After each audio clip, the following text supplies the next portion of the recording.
ओम शांति। बहुत सारे लोगों के मन में यही प्रश्न आता है कि कलयुग का समय और कितना बचा है?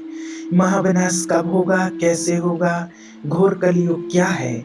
तो यही प्रश्न का जवाब भगवान श्री कृष्ण ने पांडवों के लिए दिया कि कलयुग अब बहुत जल्दी समाप्त होने वाला है और जो उन्होंने बताया है पांडवों के लिए, वो समय अभी पूरा हो चुका है। आप देखिए प्रैक्टिकल में ऐसा ही प्रश्न पांडवों ने भगवान श्री कृष्ण से पूछा कि घोर कलयुग का अंत कब होगा और घोर कलयुग क्या है? कैसे इसका अंत होगा? कलयुग के बाद कौन-सी दुनिया आएगी और उस दुनिया की स्थापना कौन करता है? ऐसे अनगिनत प्रश्नों का उत्तर खोजने की आज हम सभी कोशिश करते हैं। और ऐसा ही प्रश्न जब पांडवों के मन में उत्पन्न हुआ था, तो उन्होंने श्री कृष्ण जी से पूछा था कि जब घोर कलयुग आएगा तो उस समय लोगों का व्यवहार कैसा होगा? उस दुनिया की हालत कैसी होगी? हमें ये जानने की बड़ी उत्सुकता हो रही है। तब भगवान श्री कृष्ण ने कहा था कि आप जंगल में जाइए, वन में जाइए चारों दिशाओं में और सब चीज़ों को देखें और जैसे ही आपको कोई अद्भुत लगे जो कभी आपने देखा नहीं हो और फिर वो मुझे आकर के बताना और फिर मैं बताऊँगा कि कलयुग का अंत कब होगा और कैसे होगा। तो श्री कृष्ण जी के कहने पर पाँचों पांडव अलग-अलग दिशा में चले गए और पाँचों भाई जंगल की ओर गए और सबसे पहले युधिष्ठिर ने क्या देखा, एक अद्भुत हाथी को जिसकी 2 सूँड हैं और वो दोनों ही सूँडों से अर्थात दोनों ही मुख से खा रहा है। तो उनको बड़ा अद्भुत लगा। उसके बाद उसके बाद फिर भीम ने क्या देखा कि इस एक ऐसा पक्षी है जिसके पंखों पर सुंदर वेद रचना है, अर्थात सुंदर-सुंदर वेदों के मंत्र लिखे हुए हैं, परंतु वो मुख से मांस खा रहा है, मलेच्छ का भक्षण कर रहा है। फिर अर्जुन ने क्या देखा कि एक ऐसी गाय को देखा जो गाय अपनी बछिया का दूध पी रही है। बल्कि बछिया जो उसका बच्चा होता है वो गाय का दूध पीता है, लेकिन वो बच्ची का दूध पी रही थी। ऐसी गाय जो अपनी बछिया का दूध पी रही थी, तो उनको भी बड़ा अद्भुत लगा देख कर के। और चौथा, नकुल ने देखा कि एक ऐसा कुआँ है जो बीच में है, बहुत गहरा है और उसके आस-पास अनेक कुएँ हैं। सभी कुएँ में पानी है, लेकिन जो बीच वाला कुआँ गहरा होते हुए भी सबसे खाली है। तो उनको बड़ा वंडर लगा कि ये कुआँ सब भरे हैं आस-पास के और वो कुआँ खाली क्यों है? और जब वो कुआँ भरा हुआ था तो उसके आस-पास जो 4 कुआँ थे, वो एक कुआँ 4 कुओं को तो पानी दे रहा था। लेकिन जब वो एक कुआँ खाली हो गया, तो वो चारों कुआँ मिल कर के उस एक कुआँ को नहीं भर पा रहे थे, तो उनको भी देख कर के बड़ा अद्भुत लगा। और फिर सहदेव ने क्या देखा कि एक शिला है जो ऊपर पहाड़ से टूट कर के आ रही है और उसके मार्ग में जो कुछ भी आ रहा है, पेड़, पत्थर जो कुछ भी आ रहा है, वो सबको तोड़ते हुए और एकदम ईज़िली तोड़ते हुए, हटाते हुए और चाहे कोई पेड़ है, चट्टान है, सबको क्रॉस करते हुए बहुत तीव्र गति से नीचे की ओर आ रही है।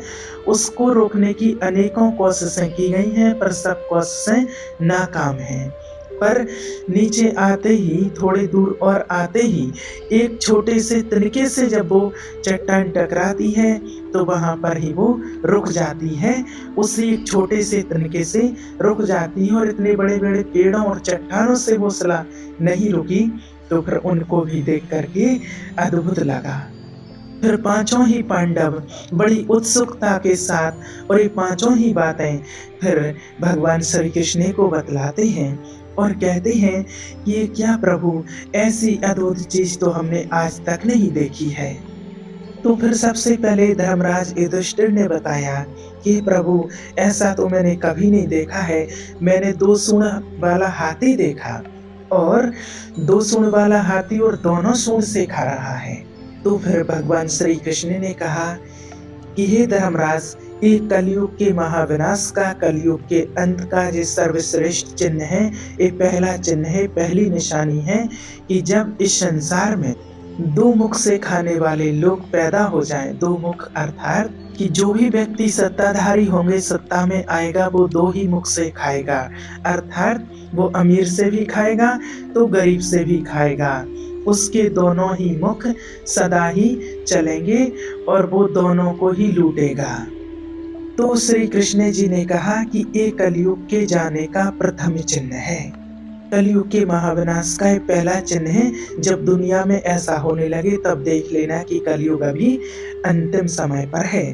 दूसरा जो फिर भीम ने पूछा कि मैंने भी देखा है प्रभु ऐसा ही कि एक पक्षी था जिसके पंखों पर वेदों की रचना है और वो मांस खा रहा था। तो फिर श्री कृष्ण जी ने कहा कि कलयुग में ऐसे ऐसे गुरु महात्मा होंगे, विद्वान पंडित महात्मा कहलाएंगे, एवं अपने आप को ईश्वर का भी दर्जा देंगे। और जो शास्त्रवादी होंगे, गीता पाठी होंगे, शास्त्र सुनाने वाले होंगे, जब वो मांस का भक्षण करने लगे तो समझ लेना कि अब कलयुग का अंतिम समय बहुत नजदीक है। तो भगवान ने कहा ये मेरा दूसरा चिन्ह होगा कलयुग को जाने का और इस दुनिया में भगवान को आने का।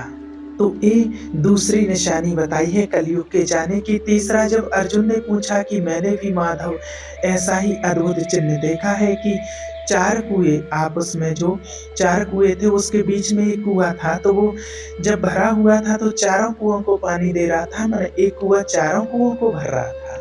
और जब वो चार कुएं भर गए और वो एक कुआं भरने वाला खाली हो गया तो वो चारों मिलकर के एक को नहीं भर पा रहे थे। इसका रहस्य क्या है? तो फिर श्री कृष्ण जी कहते हैं कि ये कलयुग समाप्ति का तीसरा चिन्ह है।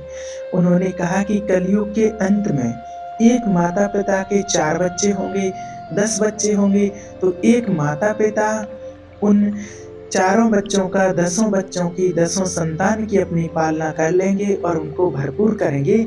लेकिन जब वो असहाय हो जाएंगे, माता पिता असहाय हो जाएंगे, वृद्ध हो जाएंगे, तब वो चारों बच्चे मिलकर के एक माता पिता का पालन पोषण भरण नहीं कर सकेंगे। तो आज प्रैक्टिकल में देख रहे हैं कि आज एक माता पिता जब 4 बच्चे होते हैं तो उनका भी पालन कर लेते हैं और फिर जब वो असहाय हो जाते हैं तो चारों मिलकर के एक माता पिता को नहीं खिला पाते हैं। तो उन्होंने कहा एक तीसरा चिन्ह। और चौथा फिर जब नकुल ने पूछा कि प्रभु मैंने भी कुछ ऐसा ही अद्भुत देखा है कि एक गाय अपनी बछिया का दूध पी रही थी, ऐसा तो मैंने कभी नहीं देखा, बल्कि गाय का दूध बछिया पीती है। तो फिर भगवान ने कहा कि एक कलयुग की समाप्ति का चौथा चिन्ह होगा। जब इस कलयुग में माता पिता अपनी बेटियों की कमाई खाने लगे तो समझ लेना कि अब कलयुग का अंत अति नजदीक है। और फिर लास्ट में सहदेव ने पूछा कि प्रभु मैंने भी ऐसा देखा है कि एक शिला बहुत बड़ी जो पहाड़ से धड़कती हुई आ रही थी और वो किसी के रुके नहीं रुक रही थी, बड़ी बड़ी चट्टानें पेड़ तोड़ते हुए आ रही थी और लास्ट में एक छोटे से तिनके के सहारे से वो रुक जाती है। तो फिर उसका भी भगवान ने अर्थ बताया है कि इस कलयुग में लास्ट में अधर्म, अत्याचार, पापाचार बहुत होगा, लेकिन जो धर्म होगा वो एक तिनके के समान होगा, बहुत थोड़ा होगा धर्म, और उसी थोड़े से धर्म से ये सृष्टि थोड़े दिन तक और चलेगी। और जब वो भी धर्म होना बंद हो जाएगा तो फिर इस सृष्टि का महाविनाश, महापरिवर्तन हो जाएगा। तो उन्होंने कहा ये 5वां चिन्ह होगा कलयुग के अंत का। तो आज देखिए पांडवों को जो स्पष्ट निशानियां कलयुग की बताई थी जाने की, तो आज वो कलयुग के अंत में हम सभी चीजें स्पष्ट देख रहे हैं। तो जो गीता में वर्णित है और गीता में भी ये निशानियां बताई गई हैं, तो उसके अनुसार अब कलयुग का समय बिल्कुल अंत है। आप समझ सकते हैं कि आज घोर कलयुग में जो सत्ताधारी होते हैं वो दोनों सत्ताओं का खाते हैं, गरीब का, अमीर का, और वो ही आज उनका ही बोला वाला होता है। और आज जो वेद पाठी हैं, शास्त्र सुनाने वाले हैं, वो भी मांस का भक्षण करने लगे। ये निशानियाँ आज हम पूरी हो चुकी हैं, देख रहे हैं। और जो माता-पिता 4 बच्चों की पालना करते थे, वो माता-पिता की पालना आज बच्चे नहीं कर पा रहे हैं। और आज स्पष्ट हमें सारी निशानियाँ ये दिखाई दे रही हैं। आज इस कलयुग में, पहले के समय में तो कहा जाता है कि माता-पिता जो रहते थे तो बेटी के घर पर पानी नहीं पीते थे, और आज के समय में देख ही रहे हैं कि वो बेटियों की कमाई खाने लगे हैं और बेटियों से कमाई करवाने लगे हैं। और आज अधर्म जितना बढ़ा है तो उसकी अपेक्षा में धर्म कितना हो रहा है, ये हम सब कुछ स्पष्ट देख चुके हैं। इसलिए परमात्मा ने कहा है कि इस घोर कलयुग में जब अति हो जाती है, अत्याचार बढ़ जाता है, तब इस कलयुग का महाविनाश होना ही है। तो अब हम बहुत जल्दी इसका अति में देख रहे हैं कि अति हो चुकी है, और अति होने के बाद अंत निश्चित ही होता है। ये गीता में लिखी हुई निशानियाँ जो पांडवों के लिए बताई थी, वो पूरी हो चुकी हैं। अब इस कलयुग का कब अंत हो जाए, कोई भरोसा नहीं। और कलयुग के अंत में अब आत्माएँ बहुत दुखी भी होंगी, लेकिन हमें इस दुःख भरी दुनिया से, ऐसी परिस्थितियों रूपी पहाड़ों से अगर हमें कोई बचा पाएगा, तो वो होगा एक छोटा-सा तिनका, वो होगा मन-मनाभव का मंत्र। ये मन-मनाभव का मंत्र क्या है?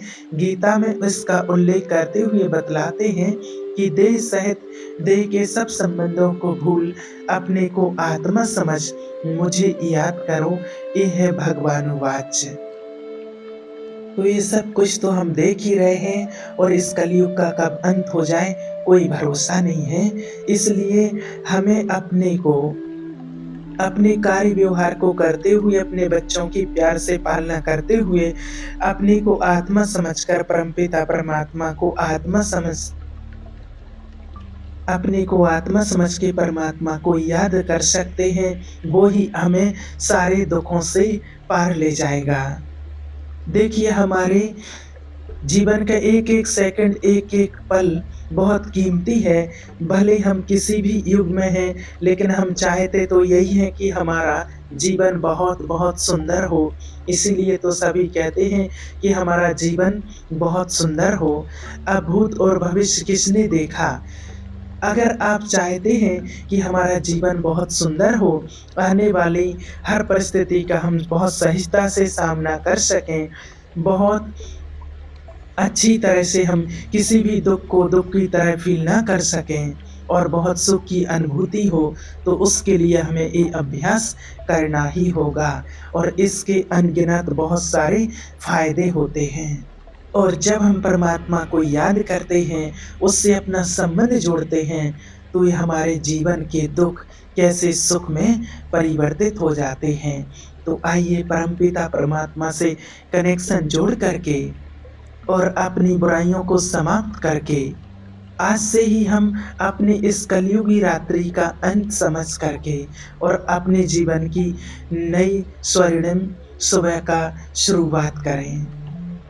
बहुत प्यार से परमपिता परमात्मा को याद करें, परमात्मा से पावर लें, अपने बुरे संस्कारों का, अपनी बुराइयों का, अपने दुखों का अंत करना है, और अपने इस जीवन को स्वर्णिम स्वर्ग जैसा चलने के लिए बनाना है। तो हमारा जीवन सुखमय यहीं पर बन जाएगा। ओम शांति।